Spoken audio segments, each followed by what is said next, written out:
Giants once walked the earth, beings born from angels and humans, the Nephilim. The flood wiped them out. Or did it? Could the giants have survived and still walk among us today? Let's uncover what really happened and why God destroyed the world to stop them. And what if their story never really ended? Angels fell, the origin of giants. Long before Noah or the flood, a rebellion began, not on earth, but in heaven. Some angels looked at the throne of God and wanted equality with him. They longed for power without obedience, freedom without restraint. And when heaven has no room for pride, pride falls. And that pride sparked a chain reaction we still talk about today. Genesis 6 records what happened next. When the sons of God saw that the daughters of men were beautiful, they took them as wives for themselves. Heaven's glory mixed with human rebellion, and what was born from that mixture forced God to act. These sons of God weren't kings or nobles. They were heavenly beings who stepped out of their realm and into ours. When these angels took human women for themselves, creation crossed a line it was never meant to. From those unions came something the world had never seen, the Nephilim, literally fallen ones. Part spirit, part flesh, giants of strength, but empty of light.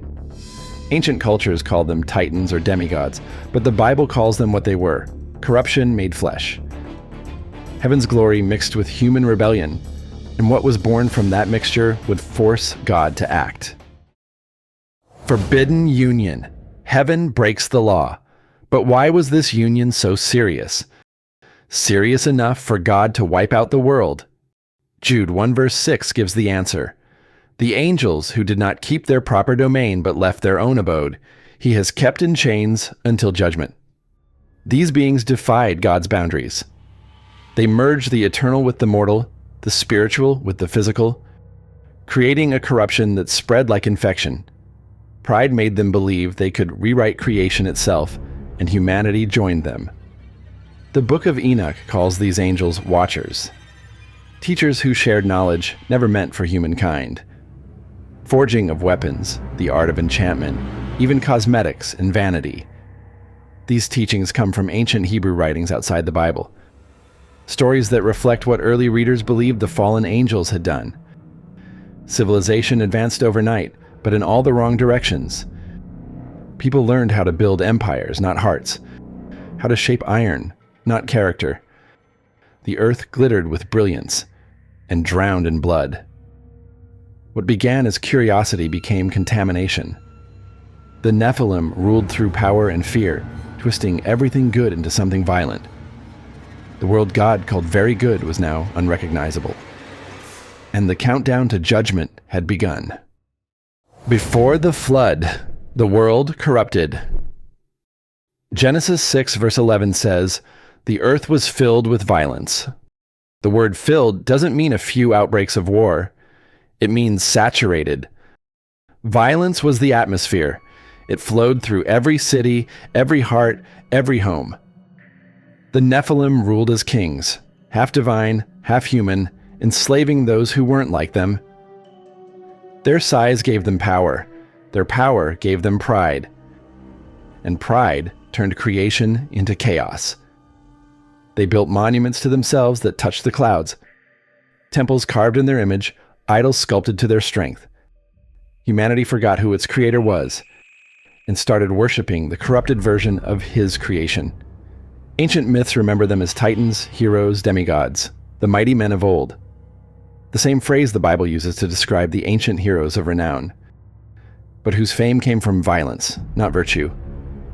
But what the world called heroic, heaven called horrific. The image of God was being overwritten by the image of giants. Every generation grew darker, blending violence with worship, power with perversion.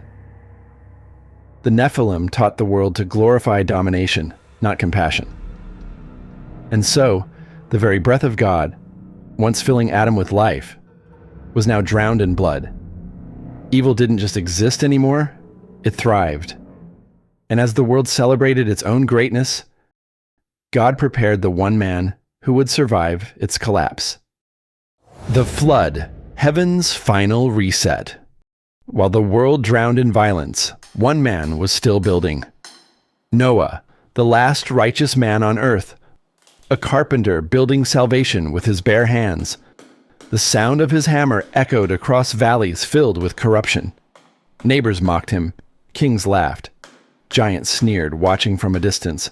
Massive shadows on the hills, amused by the small man building a wooden box. But Noah kept going. Every strike of the hammer was faith made visible. Then one day the air changed. The skies, silent for generations, began to move. A wind rose. Clouds gathered. The sun disappeared. The first drop fell, then another. And suddenly, heaven opened. The flood wasn't rage. It was mercy through surgery, a divine reset on a diseased world. From the mountains to the deep, the earth tore open. Water erupted from below and crashed from above. Giants who once ruled the earth stood against the storm. Their strength meant nothing now.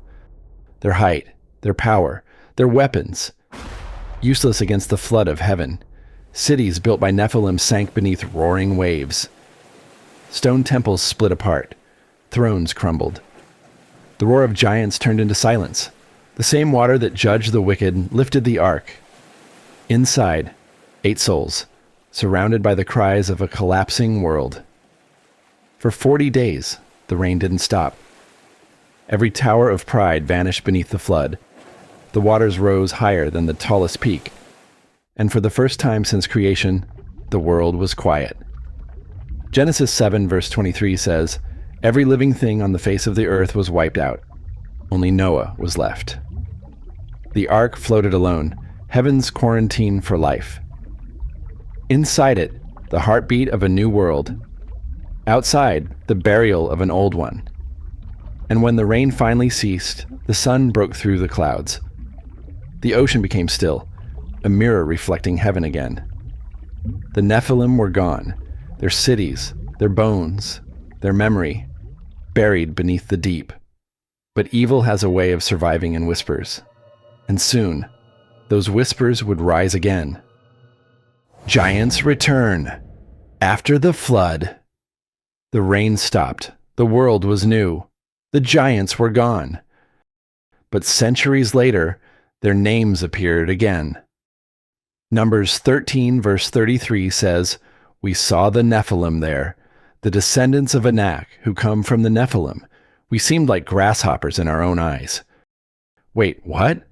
After the flood, after judgment, after the reset, giants still walked the land. So how did evil survive God's reset button? Some scholars think it happened spiritually. The demonic forces, once embodied in the giants, sought new hosts among the nations. Others believe it happened biologically, that some of the bloodline through Noah's extended family carried traces of corruption. Whatever the case, when Israel finally entered Canaan, they faced them again. The Anakim, the Rephaim, the Emim, names that terrified armies. Men stood 12, sometimes 15 feet tall, fortified behind walls so high, even faith trembled. Deuteronomy 9 verse 2 records it plainly. "A people great and tall, the sons of the Anakim, whom you know, and of whom you have heard it said, who can stand before the sons of Anak?" The giants had returned, not to rule the world this time, but to test God's people. In the wilderness, Israel's spies saw them and lost courage. "We can't fight them," they said. "They make us feel like insects." But Joshua and Caleb saw something different. They saw that faith doesn't measure height, it measures obedience. One generation died in fear, the next conquered in faith. The giants fell again, not by flood this time, but by the sword of belief. Jericho's walls collapsed, the Anakim were driven out. Yet their legend refused to die. Ancient tribes remembered them, calling them Titans, Jotun, or gods of the underworld. Every culture kept a whisper of the same story, that beings once too big for earth tried to play gods, and lost. Because even when giants return, they always fall the same way. When heaven decides it's time. The last giant, Goliath and the fall of the line. Centuries passed. The names, Anakim, Rephaim, Emim, faded into dust. But one descendant still stood tall. His name was Goliath of Gath. 9 feet tall, armor of bronze that shimmered like a second sun. A spear so massive its iron tip alone weighed 15 pounds. 1 Samuel 17 paints the scene. A champion named Goliath, who was from Gath, came out of the Philistine camp. The Philistines weren't just enemies. They were one of the last tribes that harbored giant blood. Their cities, Gath, Ashdod, Ashkelon, were strongholds of the Rephaim. When Goliath stepped onto that valley floor, Israel was terrified. Not because they had never seen a warrior before, but because they had seen his kind before. The same fear that froze their ancestors in Canaan came back. The echo of the Nephilim stood in front of them. And then, a boy walked out. David, a shepherd, not a soldier. No armor, no training, just faith and 5 stones. He looked up at a man twice his height and said, "You come to me with sword and spear, but I come to you in the name of the Lord of hosts." 1 stone flew. The giant fell. Just like the angels before him, pride had lifted him up, and God brought him down. But Goliath was not the last giant David faced. Scripture records 4 others, descendants of Rapha, each defeated by David's mighty men. 2 Samuel 21 lists them by name: Ishbi-Benob, Saph, Lami the brother of Goliath, and a giant with 6 fingers on each hand. One by one, the last of the Rephaim fell. With their defeat, the age of the giants ended. The Nephilim, once the terror of the earth, were now only a memory. From the flood to the field, God had made his point clear. No creature, no bloodline, no force born of rebellion can stand against faith.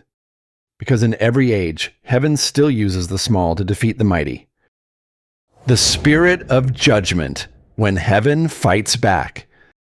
The giants were gone, their bodies drowned beneath the flood, their bones buried in the dust of ages. But something of them didn't die.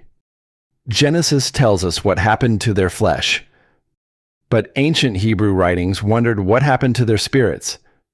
The Book of Enoch records an old belief. Evil spirits proceeded from their bodies because they are born from men, and from the holy watchers is their beginning. It's not scripture, but a glimpse into how early readers understood Genesis 6, that when the Nephilim's bodies perished, their spirits remained.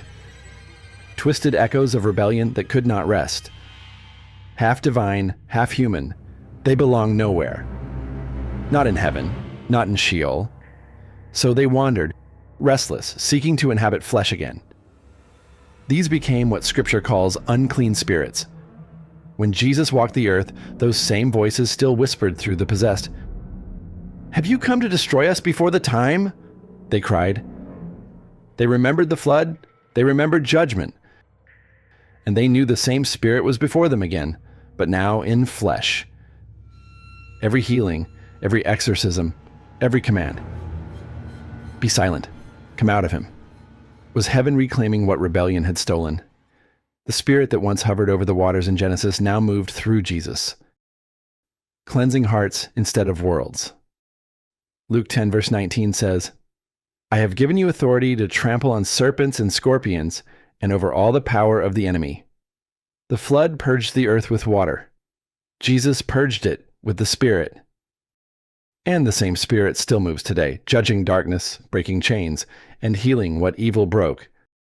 Because the war never ended. It just changed battlegrounds.